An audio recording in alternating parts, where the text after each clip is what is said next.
Civilians are supposed to be off limits in war zones. But a draft UN report says in Yemen, the Saudi-led coalition has failed to spare children for a second straight year. The report, obtained by Al Jazeera, says that last year, coalition airstrikes killed or injured 683 children. Houthis were responsible for another 414 casualties.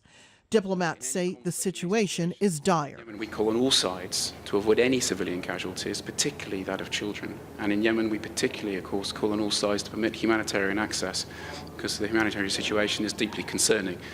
The draft also includes a proposed criticism from Secretary General Antonio Guterres of Saudi Arabia's conduct in the war. Grave violations against children continues at unacceptably high levels in 2016.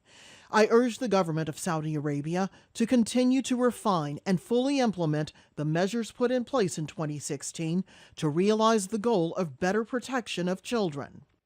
Sources confirm, as a result, the Saudis are likely to be put on the report's so-called name and shame list.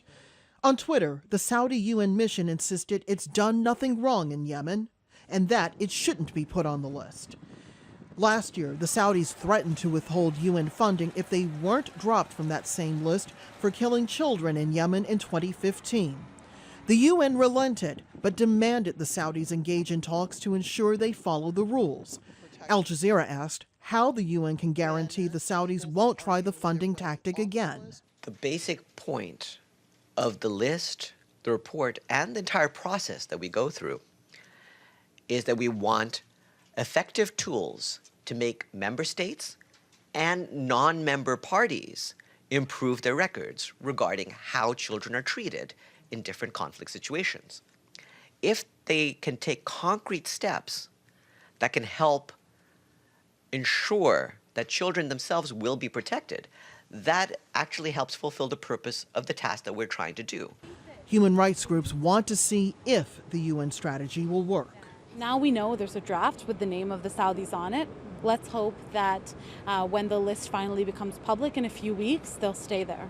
The challenge for the UN is trying to hold the Saudis accountable without creating more problems for the organization's finances, or for that matter, Yemeni children. Rosalind Jordan, Al Jazeera at the United Nations.